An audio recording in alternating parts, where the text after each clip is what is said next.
Hello, नमस्कार। उत्तम sir के इस YouTube चैनल पर आप सभी का स्वागत है। बाबू, हम लोग अभी लगातार कई दिनों से वित्त वाले चैप्टर को पढ़ रहे हैं और वित्त पर आधारित आप इससे पिछले कई वीडियो में कई प्रकार के प्रश्नों को समझने का प्रयास किए हैं।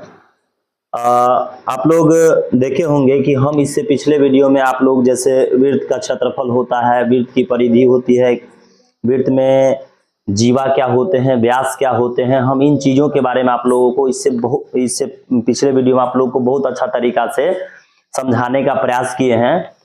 और आप लोग वहां पर देखे होंगे कि हम एक एक चीज का जो है सो उसमें पूरा व्याख्यात्मक हल आप लोगों को हम हर चीज हमेशा चाहते हैं कि अपने स्टूडेंट को एक कोई भी जब चीज बताए तो उनको पूरी अच्छा तरीका से उनके बारे में वो विद्यार्थी समझने का प्रयास करें। आज हम लोग एक बहुत ही अच्छा चीज आप लोगों के लेकर के आए हैं। आज हम लोग जैसे आप लोग बिहार बोर्ड्स के एग्जाम देते हैं या कई कंपटीशंस का भी एग्जाम आप अगर दे रहे हैं बाबू, खास करके हमारा यहाँ पर जो है क्लास 10th के लिए जो आप लोग बीएसएबी या बिहार बोर्ड्स के जो होते हैं या अदर और भी कोई बोर्ड्स है उस पर आधारित जो पिछला एग्जाम हुआ है बाबू, प्रीवियस ईयर का एग्जाम हुआ है, उसमें जैसे हम अभी इससे पहले वृत्त पढ़ा लिए हैं, वृत्त के बारे में आप लोग उसके क्षेत्रफल क्या होते हैं, परिधि क्या होते हैं, इन चीजों को समझे हैं।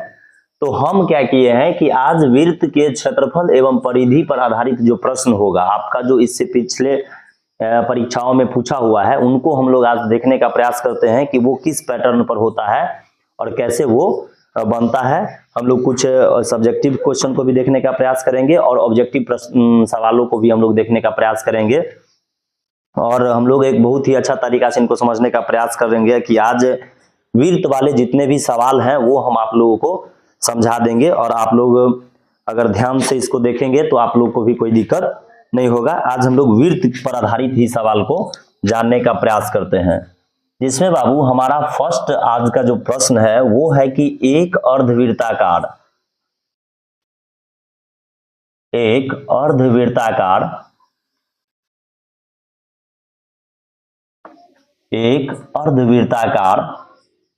पार्क, जितना भी सवाल बाबू आज हम आप लोगों को बताएंगे ये बहुत ही इंपॉर्टेंट है और वृत्त से संबंधित चुकी है। तो आप लोग वृत्त को इनको इससे पहले पढ़े हैं तो हम कहे कि चलिए यही बता देते हैं। तो एक वृत्ताकार पार्क का क्षेत्रफल, एक वृत्ताकार पार्क का क्षेत्रफल ज्ञात करें। एक अर्धवृत्ताकार पार्क का क्षेत्रफल ज्ञात करें जिसका परिमाप 360 मीटर है। जरा इस प्रश्न को बाबू आप लोग समझने का प्रयास करेंगे और देखिए कि सवाल में हमको दिया हुआ है बाबू कि एक अर्धवृत्त है, कैसा है, अर्धवृत्त है और वो अर्धवृत्ताकार पार्क है बाबू, उसकी ना हमें क्या निकालना है, क्षेत्रफल निकालना है। क्या निकालना है? क्षेत्रफल। और जिसका परिमाप दिया हुआ है, हम आप लोगों को इससे पहले आप लोगों को हम बताए हुए बाबू कि देखिए सबसे पहले हम इनको क्या करते हैं कि एक पूरा, जब भी बाबू इस तरीका से देखिए ये एक बाबू पूरा का पूरा वृत्त हो गया। जब भी इस तरीका से कोई भी गोला वाला चीज आता है बाबू, जैसे चूड़ी हो गया, जैसे सिक्का हो गया या पहिया हो गया, इस तरीका से बाबू राउंडेड रहता है तो ये पूरा का पूरा वृत्त कहलाता है कि नहीं। लेकिन जब हम लोग क्या करते हैं बाबू कि इसको हम लोग ना पॉइंट, यहाँ मान लीजिए इसके बीच में केंद्र भी होता है, वृत्त के बीचों बीच क्या होता है, केंद्र होता है, तो उस पॉइंट के माध्यम से अगर हम लोग इसको बीचों बीच है ना, ऐसे अगर हम लोग इसको काट देने का काम करते हैं तो यही इसका जो ऊपर वाला पार्ट्स और नीचे वाला पार्ट्स मिलता है बाबू, उसको हम लोग क्या कहते हैं बताइए? अर्धवृत्त कहते हैं। सारे स्टूडेंट इसके बारे में जानते होंगे। अगर यही आप लोग देख लीजिए, जैसे ये अभी चित्र है ना, अगर हम इसको क्या करते हैं ऊपर या नीचे वाले पार्ट्स को अगर मान लीजिए हम आधा को ऐसे मिटा दिए तो अब जो हमें प्राप्त हुआ ये क्या कहलाएगा बताइए? अर्धवृत्त है। इस तरीका से बाबू एक पार्क है जिसका हमें क्षेत्रफल निकालना है। तो और इसका परिमाप आप लोग को देखिए दिया हुआ है। तो जब भी अर्धवृत्ताकार पार्क होगा तो इसके परिमाप इस तरीका से ये भी निकलेगा और इसके परिमाप में इधर वाला भी, ये भी इसका व्यास की भी ये वाला जो आप लोग देख रहे हैं पॉइंट के माध्यम से यहाँ तक जो रहता है वो व्यास होता है। सर अगर प्रॉब्लम होगा तो उधर वाला भी एक दो बंद कर लीजिएगा। हाँ ठीक, ओके। तो ये आपका अर्धवृत्त होता है बाबू। तो अर्धवृत्त जैसे होता है तो इनकी परिमाप दिया हुआ है, तो हम लोग लिखेंगे कि यहां हमें क्या दिया हुआ है, अर्धवृत्त का परिमाप। हाँ बोलिए।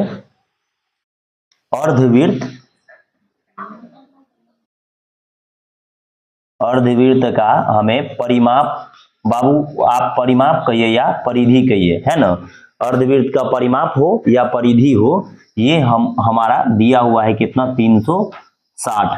कितना मीटर बाबू दिया हुआ है, 360 मीटर दिया हुआ है।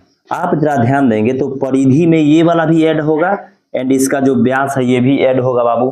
तो हम लोग अर्धवृत्त का जो परिधि होगा, देखिए ये पूरा का पूरा परिधि होता है 2 पाई r। क्या होता है बता दो, पूरा का पूरा परिधि 2 पाई r। लेकिन यहाँ 2 पाई r तो देखिए जरा ध्यान से समझना है, ये तो आधा ही है, तो हम लोग इसके बट्टा में क्या दे देंगे बाबू, 2 दे देंगे। फिर लेकिन आप ध्यान से देखेंगे तो इसमें ये भी देखिए, परिमाप का मतलब आप लोग समझिए कि कोई भी एरिया है या इसी प्रकार से खेत है, तो इसमें परिमाप का मतलब होता है बाबू कि इसके चारों साइड से जो सीमा या जितने भी साइड है उसमें सब सारे हम लोग सीमा की लंबाई निकालेंगे। तो प्लस में यहाँ इसके व्यास भी देखिए हो जाएगा। व्यास आप लोग सभी स्टूडेंट जानते हैं त्रिज्या का डबल होता है, तो यहाँ हम लोग 2r दे देंगे और बराबर ये किसके है, 360 के बराबर है। जरा हम लोग इसको सोल्व करने का बाबू प्रयास करेंगे, बहुत सुंदर है। देखिए ये कट जाएगा, यहाँ पाई r बचेगा प्लस 2r बचेगा बाबू, और यहाँ आपका आ जाएगा 300, कितना आ जाएगा बताइए, 60 आ जाएगा। जरा ध्यान से आप समझिएगा बाबू।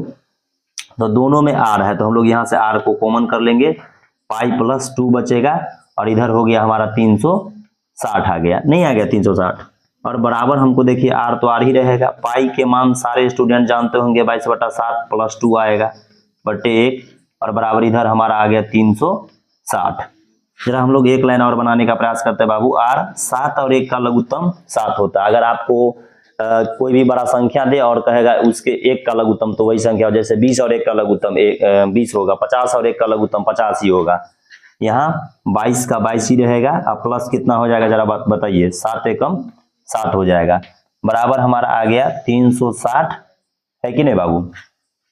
चलिए हम लोग क्या करते हैं, थोड़ा सा इधर आप लोग समझने का प्रयास कीजिए, कितना आ जाएगा जरा ध्यान से देखिए।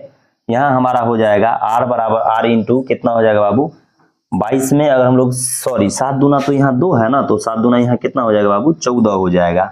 1 का टेबल 7 बार पढ़ेंगे तो 7, ये 14 हो जाएगा। इधर हम लोग बंद कर लेते हैं। r इंटू 22 और 14 को अगर जोड़िएगा बाबू तो लगभग हमें आ जाएगा 36, और बट्टे कितना हो जाएगा बाबू 7, और बराबर इधर आ गया 360। जरा ध्यान से आप लोग समझने का प्रयास कीजिए बाबू। इधर भी ऊपर में 36 और इधर भी देखिए 360 है, तो इसका कितना हो जाएगा, 10 से तो ये खत्म हो जाएगा कि नहीं। तो r बटे 7 बराबर हमारा आ गया 10 बटे 1। अगर हम लोग इसका कोना कोनी निकालेंगे बाबू तो r बराबर आ जाएगा 70। कितना इसका आ गया, r बराबर 70 सेंटीमीटर हमारा। ये इसका क्या निकला, अर्धवृत्त का पहले त्रिज्या हमारा निकली है, निकला है कि नहीं जरा बता दीजिए। ये निकल गया। अब तो हमें इस सवाल में पूछ रहा था कि इसका क्षेत्रफल निकालो। क्या निकालो, क्षेत्रफल। तो पहले आप लोग इतना समझने का प्रयास कीजिए कि देखिए यहाँ पर 2 पाई r हम लोग कैसे दिए हैं, पूरा का पूरा वृत्त रहता है तो 2 पाई r, लेकिन यहाँ आधा है तो उसके बट्टा में हम 2 दे दिए, और इधर 2r दे दिए हैं। 2r देने का मतलब हमारा 2 त्रिज्या आपका दे दिए है, ऐसे है कि नहीं। और ये फिर इसको हम लोग फिनिश करेंगे तो पाई r प्लस 2r हो जाएगा। फिर हम लोग एकदम स्टेप बाय स्टेप करके आप लोग को बता रहे हैं ताकि आप लोग पूरा समझ जाइएगा धीरे धीरे से, कोई दिक्कत नहीं। तो इस तरीका से हमारा क्या होगा बाबू, इसके r का मान निकल जाएगा।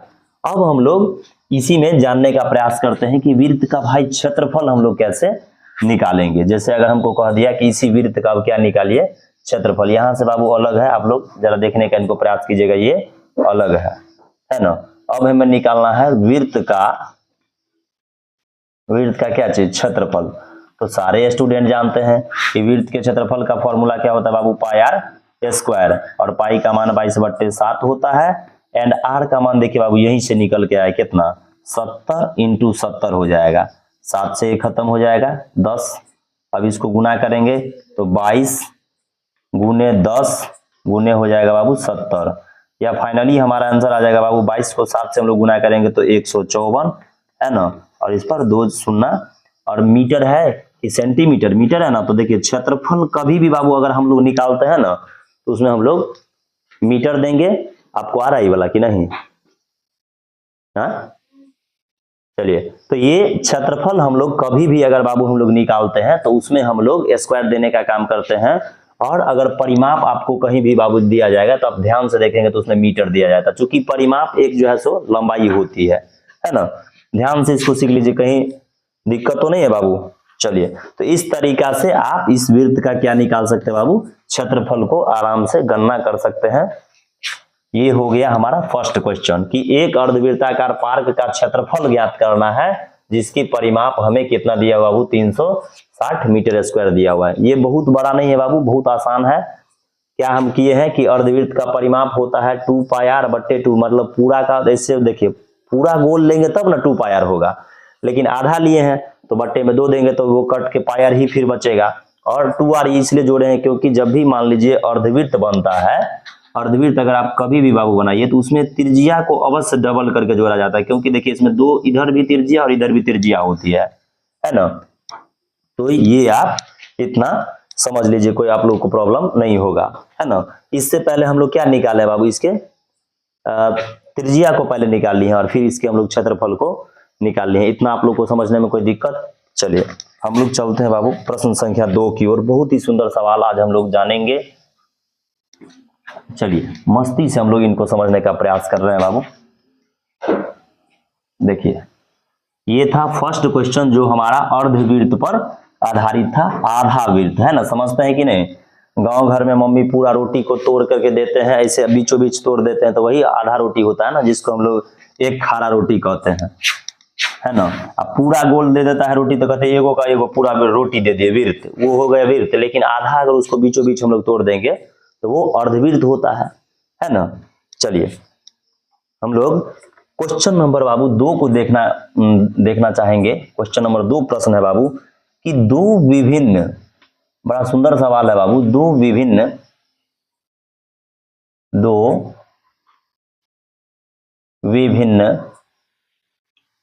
त्रिज्या वाले, दो विभिन्न त्रिज्या वाले वृत्त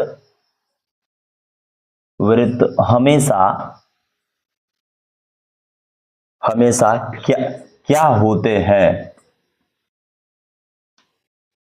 हमेशा क्या होते हैं। बड़ा सुंदर सवाल है बाबू, लगभग वस्तुनिष्ठ प्रश्न है, बहुत छोटा सवाल है। और आप इनको देखिए कि क्या होते हैं। इसका जो हमारा फर्स्ट बाबू ए में ऑप्शन दिया हुआ है कि ये दिया हुआ है सर्वांग सम, ये दिया हुआ है हमारा सर्वांग सम। दूसरा बाबू बी में दिया हुआ है, जरा ध्यान से देखेंगे, समरूप, बी हमारा दिया हुआ है समरूप। और सी में बाबू दिया हुआ है कि दोनों, सी में दोनों दिया हुआ है। और डी में दिया हुआ है बाबू इनमें से कोई नहीं, NOT हम लिख देते हैं, नन ऑफ दीज, आप लोग समझिएगा, है ना। देखिए दो विभिन्न या भिन्न त्रिज्या वाले वृत्त क्या होते हैं। आपको जरा इस सवाल को समझना है बाबू कि एक मान लीजिए हम इसमें वृत्त बनाते हैं, एक वृत्त आपको बना लेते हैं जिसकी मान लीजिए त्रिज्या हम यहां से यहां तक मानते हैं कि मान लीजिए 2 सेमी है कि नहीं। और एक और हम त्रिज्या मान लीजिए, एक और वृत्त बनाते हैं ऐसे, जिसकी हम यहां से यहां त्रिज्या मान लीजिए मानते हैं कि 1 सेमी है। कोई दिक्कत? ये दो अलग अलग हो गए कि नहीं बाबू, दो अलग अलग वृत्त हो गए, दो विभिन्न त्रिज्या वाले वृत्त हो गए, डिफरेंट रेडियस वाले सर्कल हो गए, समझे कि नहीं। अब कह रहा है कि भाई ये क्या होगा, सर्वांग सम होगा कि समरूप होगा कि दोनों होगा रे भाई, आखिर इसमें से कोई नहीं होगा। तो सबसे पहले बाबू आप इस क्वेश्चन को तभी बना पाएंगे जब आप इनके ऑप्शंस को समझेंगे, तब ना कि भाई सर्वांग सम क्या होती है, समरूप क्या होती है। इसमें तो दो मुख्य बात है। तो सर्वांग सम आप कहने का मतलब ये हुआ बाबू कि देखिए इसके नामे से है आधारित, आप आसानी से समझ सकते हैं सर्वांग सम। इसका मतलब हुआ क्या कि ऐसी वस्तुएं जो हूबहू एक के समान होना चाहिए, हूबहू एक जैसा बराबर होना चाहिए। आप ऐसे चीज को ले सकते हैं जैसे देखिए माचिस का जो डिब्बी होता है, अगर एक माचिस की डिब्बी उसी कंपनी का वही रहेगा तो उसके ऊपर अगर हम लोग रखते जाएंगे तो वो बराबर होगा कि नहीं, पूरा पूरी, जैसे नीचे वाला होगा वैसे ऊपर वाला, फिर वैसे ऊपर वाला, तो वो होगा सर्वांग सम। उसमें एकदम ऊपर वाला जैसे फिट होगा वो नीचे वाला वैसे ही है कि नहीं। और समरूप, समरूप का मतलब हुआ बाबू कि रूप बराबर होगा, छोटा बड़ा हो सकता है ना। जैसे मान लीजिए रूप बराबर करने का मतलब ये हुआ बाबू कि हम लोग मनुष्य हैं तो हमारा जो मान लीजिए छोटे बाल बच्चे होते हैं वो कैसे होते हैं, मनुष्य की तरह ही होते हैं कि वो अलग हो जाते हैं, बताइए। या मान लीजिए सांप है या कोई भी जीव जंतु है, अगर उनके जो छोटे छोटे बच्चे होते हैं वो उन्हीं के तरह होते हैं, लेकिन क्या होते हैं, जैसे जैसे मान लीजिए कि मनुष्य के जो बच्चे होते हैं उनमें 2 हाथ 2 पैर जैसे उनके माता पिता रहते हैं उसी तरीका से न रहते, लेकिन वो छोटे बड़े हो सकते हैं। रूप एक तरीका का होना चाहिए, भले छोटा बड़ा हो जाए तो उसे हम लोग कहते हैं समरूप। लेकिन सर्वांगसम का मतलब होता है बाबू ऐसी ऐसी चीज, ऐसी 2 वस्तुएं जो बिल्कुल हूबहू एकदम, अगर मान लीजिए कि इसकी त्रिज्या अगर 2 है तो इसकी भी त्रिज्या 2 होनी चाहिए, इसकी त्रिज्या 5 है तो इसकी भी त्रिज्या 5 होनी चाहिए, तब उसे हम लोग कहते हैं सर्वांग सम। लेकिन छोटे बड़े जो वृत्त होते हैं बाबू, इनकी रूप तो बराबर है लेकिन ये पूरी पूरी तरह से बराबर नहीं है, परफेक्ट बराबर नहीं है, इसलिए इनको हम लोग समरूप कहेंगे। आप लोग इससे पहले समझे होंगे बाबू कि देखिए सर्वांगसम जो होता है ना, वो इसका चित्र इसे बराबर दे दीजिएगा, ऐसे अगर डिनोट कर दीजिएगा तो इसका मतलब हो जाता है सर्वांगसम, जिसकी सभी का सभी अंग बराबर होता है ना बाबू। कौन कौन ऐसा चीज होता है जो सारे का सारे अंग बराबर होता है, बता दो। माचिस की डिब्बी बताइए, है कि नहीं। और क्या क्या ऐसा चीज होता है जो एकदम बराबर होगा, बता दो। आप लोग अपने दैनिक जीवन में ऐसी कौन कौन से वस्तु देखे हैं जो हूबहू बराबर होती है, बता दीजिए। तो बहुत ऐसा चीज होता है, जैसे मान लीजिए कि हम लोग एक ही अगर मान लीजिए लंबाई चौड़ाई का अगर मान लीजिए चौकी बनाते हैं या बेंच डेस्क टेबल बनाते हैं तो वो भी क्या होगा, सर्वांगसम हो जाएगा। लेकिन वही सेम टू सेम छोटा बड़ा अगर बना देंगे बाबू तो समरूप हो जाएगा। समरूप का बस केवल ऐसे हम लोग कर देंगे बाबू तो ये समरूप हो गया, नीचे अगर बराबर का चिन्ह दे दिया जाता है तो वो सर्वांगसम हो जाएगा। तो आशा करते हैं कि 2 विभिन्न त्रिज्या वाले वृत्त अगर आपसे पूछा जाएगा कि क्या होगा तो वो समरूप होगा। और आपसे अगर पूछा जाएगा कि 2 समान त्रिज्या वाले वृत्त क्या होते हैं, इसी पर मान लीजिए कि सवाल अगर कल हो के आ जाए कि 2 समान त्रिज्या वाले वृत्त क्या होंगे जिसकी त्रिज्या एक जैसी होगी, तो आप कहेंगे कि सर वो सर्वांगसम होगी। कैसे, इसका भी 2 होगा तो इसका भी 2 होगा तो बराबर ना होगा भाई पूरा। एक के ऊपर अगर हम एक को अगर हम लोग ऐसे देंगे तो वो एकदम पूरा पूरी ढक देगा, तो वो हो जाएगा सर्वांगसम। और समरूप कहने का मतलब क्या हो गया कि रूप एक जैसे के बराबर होगा। चलिए एगो हम सवाल देते हैं, आप लोग बना के बताइए तो क्या होगा।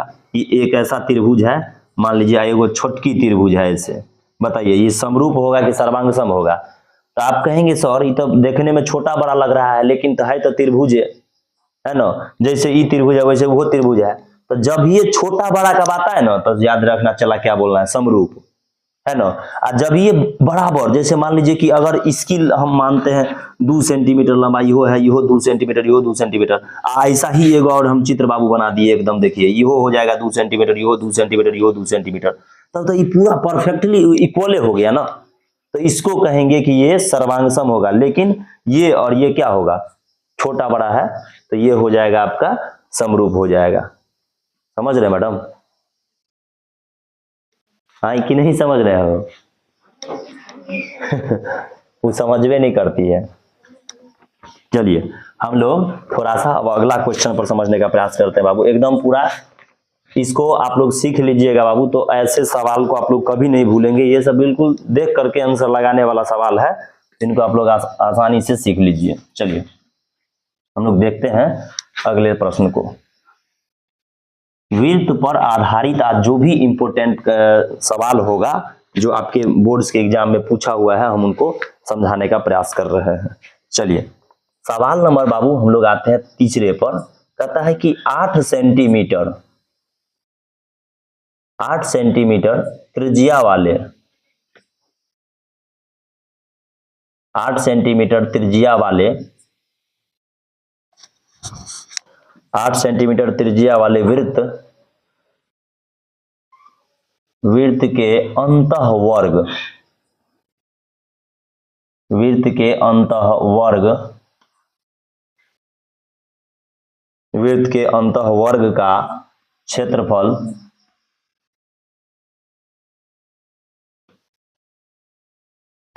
8 सेंटीमीटर त्रिज्या वाले वृत्त के अंतःवर्ग का क्षेत्रफल ज्ञात करें। वर्ग का क्षेत्रफल ज्ञात करें। देखिए बड़ा ही सुंदर सवाल है बाबू, और ये सवाल सब बाबू ऐसा देखिए, गणित एक ऐसा धनी सब्जेक्ट है ना बाबू। आप अगर जो चीज जैसे मान लीजिए कि वृत्त अगर क्लास 6 में पढ़ लिए होंगे तो वही बात हम यहाँ भी बताते होंगे। ये ऐसा सब्जेक्ट है कि अगर आप शुरुआत में जो पढ़ लिए ना वही चीज का उपयोग सारे क्लास में होता रहेगा। ऐसा नहीं है कि अब हम मान लीजिए क्लास 6 में पढ़े हैं वृत्त का क्षेत्रफल ये होता है, वो आगे जानने के बाद बदल जाएगा, ऐसा नहीं होता। इसलिए ये अब ये नहीं कहना है कि बाप रे तो सर जी ये तो मान लीजिए 10वां वाला के बताते होंगे या इसे का बता रहे हैं, नहीं, ये सारे स्टूडेंट के लिए ये समझिए कि एगो क्या कहते हैं ओकरा हो जो सब के लिए फायदेमंद रहता है। एगो दवा आता है ना, जो मतलब खा लो सब बीमारी ठीक हो रहेगा, माने सब चीज को कंट्रोल, पैरासीटामोल कहते हैं, क्या कहते हैं, हाँ कौन सा दवा होता है? एक मतलब होता है ना कि जो अगर सबको दे दिया जाए तो ठीक रहेगा, तो समझिए ये वही दवा है। इसको मतलब सारे स्टूडेंट के लिए है कि नहीं, सारे स्टूडेंट के लिए ये सवाल सब बाबू मतलब बहुत ही अच्छा होगा कि अगर कोई भी स्टूडेंट क्लास 6 के हो, क्लास 7 के हो, आप इनको पढ़ सकते हैं, समझ सकते हैं, है ना। चलिए हम लोग इनको देखने का प्रयास करते हैं। 8 सेंटीमीटर त्रिज्या वाले वृत्त के अंतःवर्ग। देखिए बाबू सबसे पहले तो हम लोग एक वृत्त की रचना कर रहे हैं बाबू। देखिए ये क्या है, एक बाबू हमारा वृत्त है ना। अब इसके अंदर ना हमें एक वर्ग बनाना है, इसके अंतर्गत हमें क्या बनाना है बाबू, एक वर्ग को बनाना है।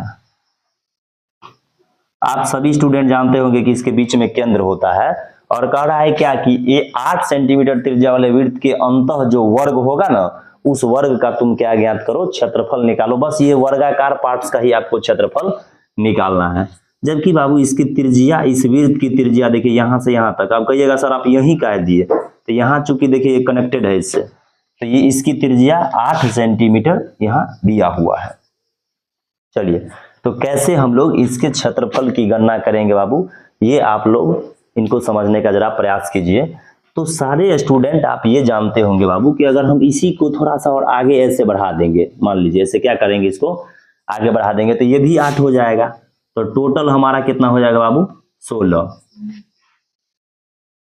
टोटल हमारा क्या हो जाएगा, 16। तो आप ये वर्ग के अंदर में जो इस कोना से इस कोना देख रहे हैं, इसको जानते हैं क्या कहते हैं, कोई भी चतुर्भुज ले लीजिए बाबू, अगर इसको अपोजिट कोना वाला को हम लोग मिलाते हैं ना, तो उसी को कहा जाता है डायगोनल या विकर्ण। उसी को क्या कहते हैं, विकर्ण कहते हैं। और जब आप इस विकर्ण को बाबू समझ रहे हैं, तो ये तो एक वर्ग का विकर्ण हो गया, तो हम यहां कह सकते हैं यहां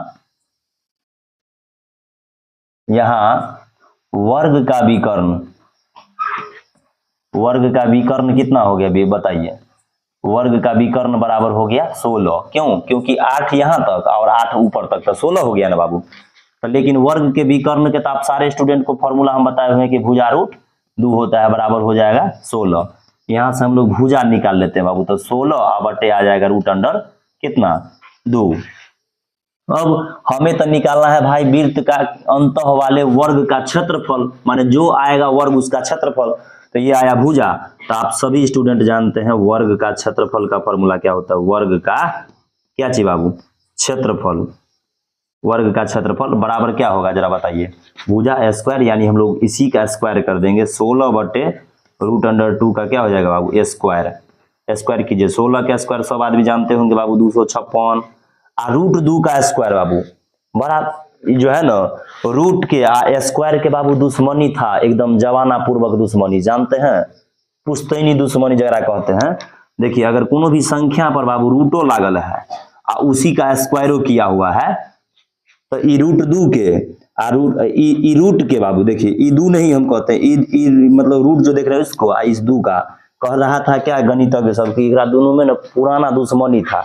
जब ये ई और ई दिखेगा तो ये समझिए कि इसमें ना सांप बीजी वाला दुश्मनी है बाबू। जब ये माने ई दोनों दिखे ना तो बस ई दोनों आपस में झगड़ा करके खत्म हो जाता है, मर जाते हैं वो।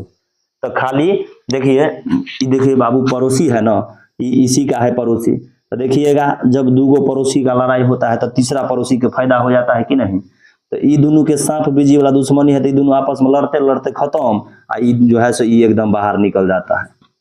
ऐसे ई फायदा में हो जाता है कि नहीं। तो आपको ये समझना है कि कोनो भी रूट वाला का अगर हम स्क्वायर करेंगे, समझ रहे हैं,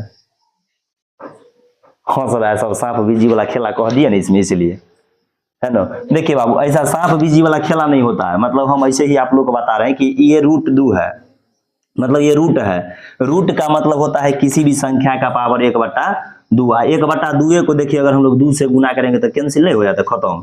इसीलिए हम कह दिए आप लोगों को। चलिए तो इतना चीज समझ गए। रूट वाला कोई संख्या का स्क्वायर, जैसे रूट 5 का स्क्वायर तो 5 होगा, रूट 10 का स्क्वायर तो 10 होगा, रूट 20 का स्क्वायर तो 20 होगा, है ना।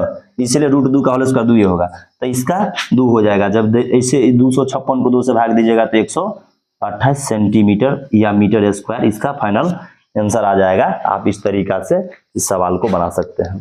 कोई दिक्कत समझने में बताइए। चलिए मेहनत करके बाबू हम लोगों को पढ़ते रहना है। क्या हुआ मैडम, समझे कि नहीं।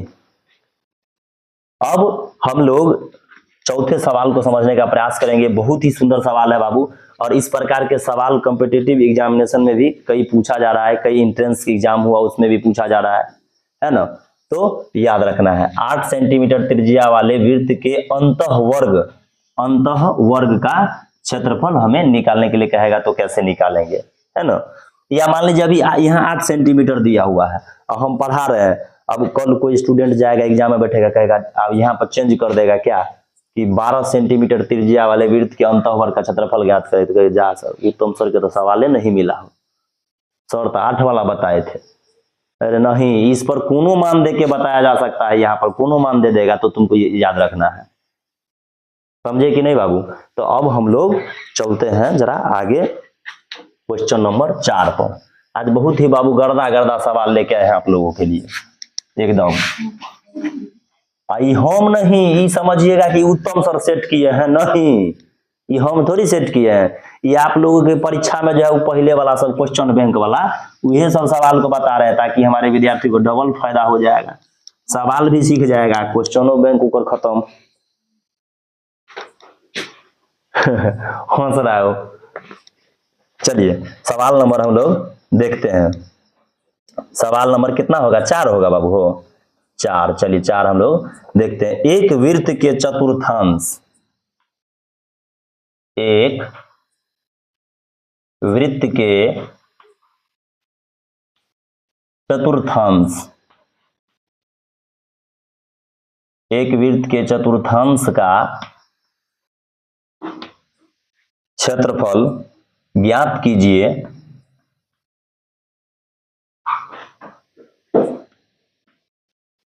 एक वृत्त के चतुर्थांश का क्षेत्रफल ज्ञात कीजिए यदि इसकी परिमाप, यदि इसका परिमाप, यदि इसका परिमाप बाबू कितना है, यदि इसका परिमाप 25 सेंटीमीटर है। बहुत ही सुंदर सवाल बाबू हम लोग के सामने उपस्थित है। देखिए इनको जरा समझने का प्रयास कीजिए। हम लोग इस सवाल को देखते हैं क्या है, जरा देखिए। एक बाबू वृत्त है, एक वृत्त के चतुर्थांश का क्षेत्रफल निकालना है। सबसे पहले तो हमें समझना होगा कि हम लोग वृत्त का चतुर्थांश कहते किसे हैं, क्या होता है, क्या समझते हैं बाबू। अभी ये अगर हम इसका अंग्रेजी बोलेंगे ना तो आप लोग कहेंगे कि एकदम समझ गए सर। आप लोग हमारे गांव घर में शराबी सबको सुनते हुए कि क्वार्टर एगो मंगाओ ना भाई, सुनते हैं कि नहीं, कहता है कि नहीं क्वार्टर एगो मंगाओ। तो समझ लीजिए कि एगो वृत्त एगो बोतल के होता है चौथाई भाग तक क्वार्टर। तो वह बात यहाँ हो गया कि एक वृत्त है ना बाबू, एक क्या है ये वृत्त, तो उसी वृत्त को जब हम लोग 4 बराबर खंडों में से काट देंगे, देखिए केंद्र के सामने, केंद्र से होते हुए, तो ये वाला जो होगा ना, ये वाला बस इतना ही सर, इसी को हम लोग इधर बना देते हैं, देखिए ऐसे ही, इसी आकृति को ऐसे अगर हम लोग बना देते हैं तो यही क्या कहलाता बता, ये इसका क्या कहलाएगा। अब बड़ा आसान है बाबू, मम्मी जब पूरा रोटी बना के दे तो वृत्त, आधा तोड़ तोड़ के दे तो वो क्या हो गया अर्धवृत्त। उस आधा वाला को भी अगर मान लीजिए हम लोग के सामने पहले बच्चा में टिफिन हम लोग लेके जाते थे इसको, तो मम्मी वो रोटी को जो आधा तोड़ा उकरा बीचों से एकदम 4 खंडी कर देता था, तब दे देता था टिफिन में, तो वो चौथाई वाला जो पार्ट होगा उसी को हम लोग क्या कहते हैं बताइए, चतुर्थांश कहते हैं। चौथा अंश, एक पूरे वृत्त के चौथे वाले अंश को, चौथे भाग को हम लोग क्या कहते हैं बताइए, वृत्त कहते हैं। ऐसे देखिएगा ब्रेड पकौड़ा भी बनाया जाता है ना, एगो पाव रोटी कीन के उसको 4 साइज से काट देगा, लोग खूब चाव से खाता है। चलिए, तो हम लोग क्या करना है, वृत्त के चतुर्थांश का क्षेत्रफल हम लोग को निकालना है, लेकिन इसकी परिमाप हमें कितना दिया हुआ बता दो, है ना, ये 25 सेंटीमीटर दिया हुआ, ये सवाल है। एक वृत्त के चतुर्थांश का क्षेत्रफल ज्ञात करें यदि इसका परिमाप कितना है। तो ये देखिए परिमाप यहाँ जो दिया हुआ ना बाबू, वो पूरे वृत्त का दिया हुआ है, ये नहीं समझना है कि आपको इसका परिमाप देना है, ये परिमाप इसके पूरे वृत्त का दिया हुआ है ऐसे। यानी हम ये कह सकते हैं बाबू, इसको चित्र को हम साइड कर देते हैं, इधर बना देते हैं बाबू, कोई भी इस चित्र में से आप ले सकते हैं। कह रहा है कि इसका पूरा परिमाप यहां वृत्त का परिमाप कहिए चाहे परिधि कहिए, अक्के बात होता है बाबू। परिधि कितना दिया हुआ है 25, है ना, पायर में नहीं दिया हुआ है बाबू। एक वृत्त के चतुर्थांश का क्षेत्रफल ज्ञात करिए यदि इसका परिमाप कितना है 25। तो वृत्त का परिमाप कहता ही हुआ, परिधि कहे 2 पाई r होता है, बराबर कितना हो जाएगा 25, या 2 तो 2 ही रहेगा, पाई का मान सभी स्टूडेंट जानते हैं 22/7 इंटू r हो जाएगा, बराबर 25 हो जाएगा कि नहीं बाबू। यहां से आप लोग निकाल सकते हैं 2 गुने 22 गुने r/7 और बराबर हो जाएगा बाबू क्या चीज 25। अब इसको हम क्या करेंगे, 22 दूना 44 r हो जाएगा बाबू, और बटे कितना 7 और बराबर हो जाएगा आपका 25। थोड़ा सा और आगे बढ़ाएंगे बाबू इसको, तो कोना कोनी गुना करिएगा तो r बराबर हमारा आ जाएगा आपका 25 और गुने 7 और बटे कितना आ जाएगा जरा बताओ 44, है ना। r बराबर फाइनली हमारा आ जाएगा 25 सत्ते कितना होगा 25 6 के 1.5 से 175 और बटे आ जाएगा 44, नहीं आएगा, देखिए तो कितना 44, ठीक है कि नहीं ठीक है। देखिए हो सकता है कभी कभी मिसो हो सकता है। वृत्त का परिधि परिमाप इसका 25 सेंटीमीटर दिया हुआ ऑलरेडी सवाल में, है ना, और हमें कह रहा है कि इसका तुम क्षेत्रफल मतलब चतुर्थांश का क्षेत्रफल निकालो, है ना। तो 22 दूना 44 हो जाएगा। अगर ध्यान से आप देखेंगे बाबू, इसको हम लोग अगर करते हैं तो 44 तिया कितना होता है बाबू, हो चौका कटबो करेगा, 44 चौका कटेगा नहीं लगता है पूरा पूरी, कि कट जाएगा बताइए।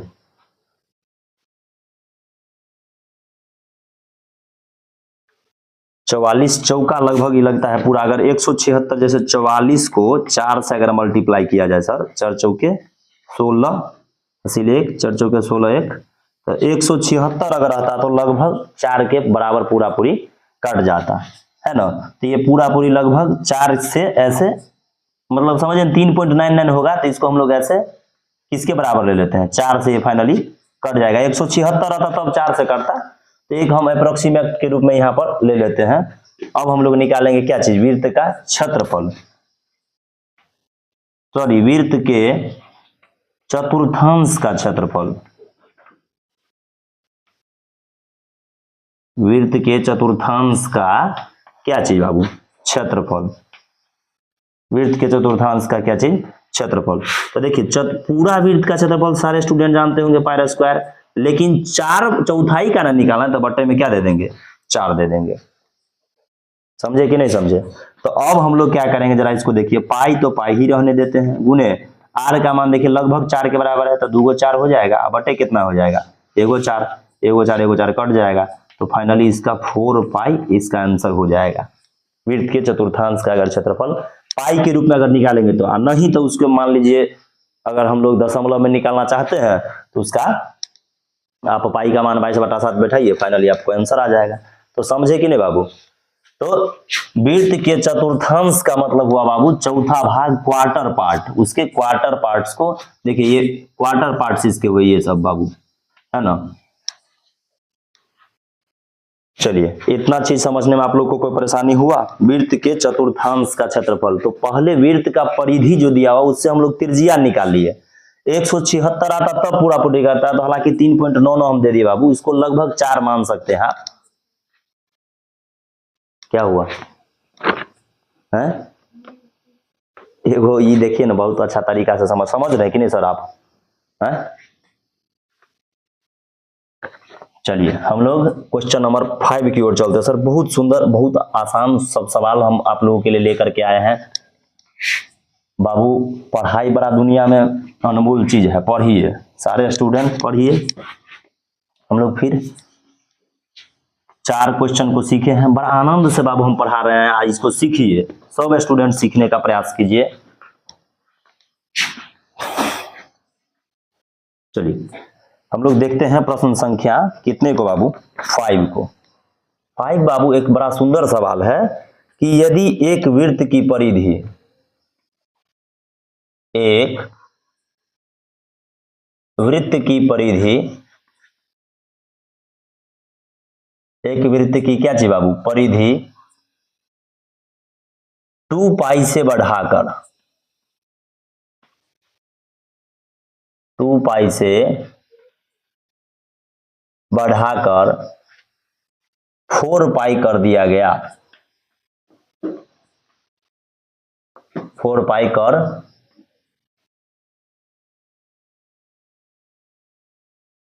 कर दिया गया, तो उसका क्षेत्रफल क्या होगा? तो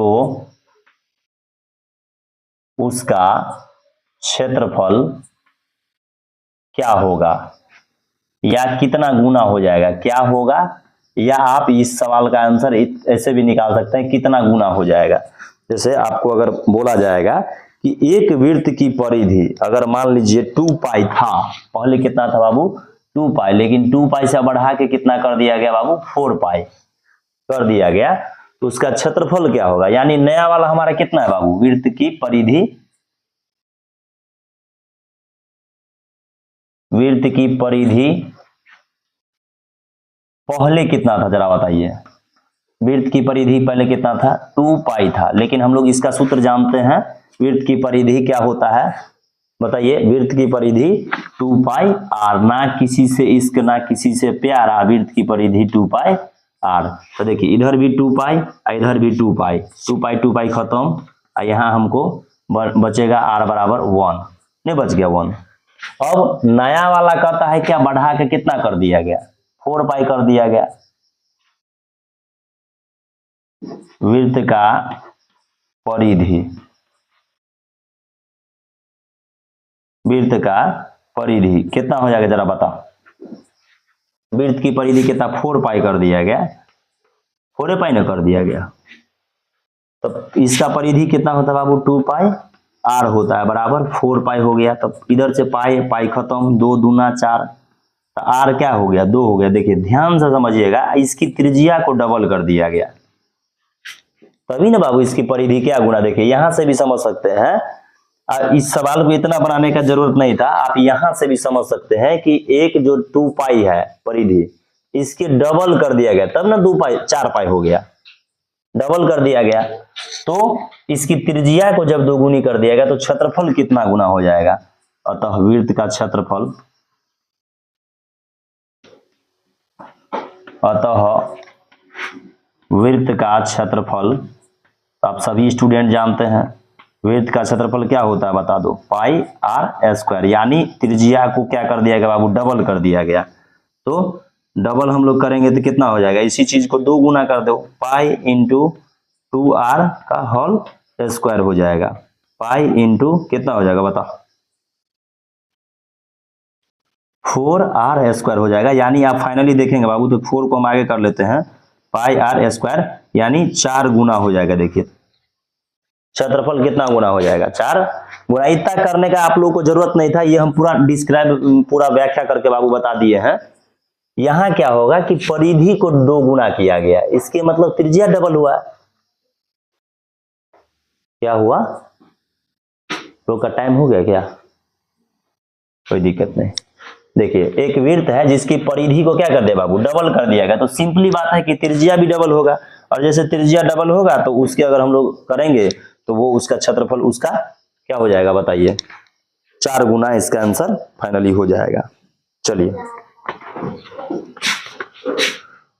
बहुत सुंदर तरीका से आप लोग इस सवाल को आज समझने का प्रयास कर रहे हैं। वृत्त पर आधारित आप लोग आज इस सब सवाल को समझ रहे हैं। एक क्वेश्चन हम लोग और समझने का प्रयास करते हैं बाबू, बहुत ही सुंदर सवाल। हमको लग रहा है कि आप लोग एकदम इस सब सवाल को बिल्कुल आसानी तरीका से सीख रहे होंगे और समझ रहे होंगे, है कि नहीं। चलिए फिर बाबू हम लोग एक सवाल है 6 नंबर होगा ना, 6ठा सवाल है बाबू कि 64 पाई सेंटीमीटर स्क्वायर क्षेत्रफल वाले 64 पाई सेंटीमीटर स्क्वायर क्षेत्रफल वाले 64 पाई सेंटीमीटर स्क्वायर क्षेत्रफल वाले वृत्त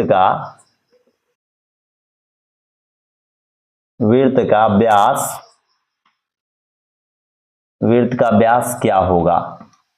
जरा हम लोग अब इनको देखने का प्रयास करते हैं, क्या होगा।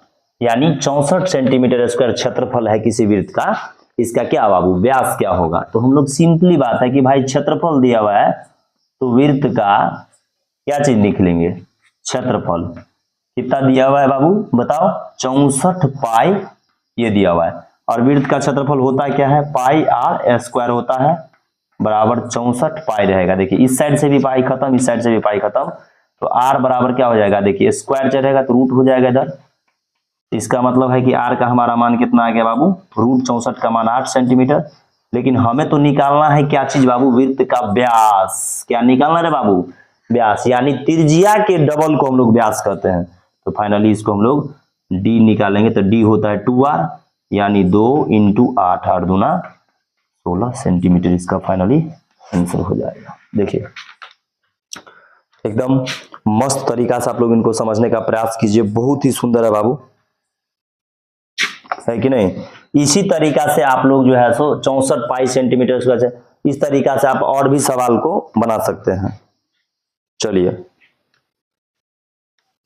एक बाबू 9th नंबर, एक 7th नंबर क्वेश्चन है कि सभी वृत्त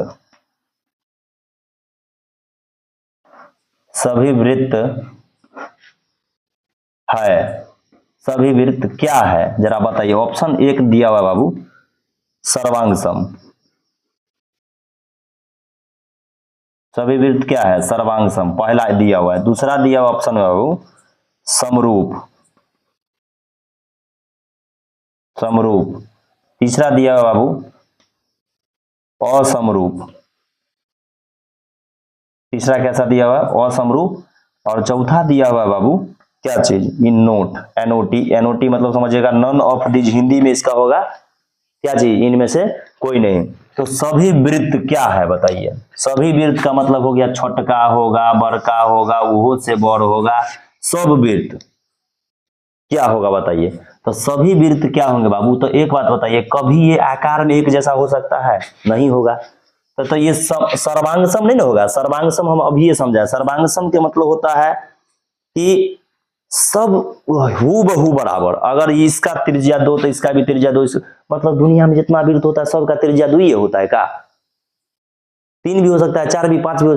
तो अलग अलग जब भी वृत्त होगा बाबू, तो वो आपको याद रखना है कि समरूप होते हैं। रूप में भाई बराबर होगा, पूरा पूरी थोड़ी बराबर हो जाएगा।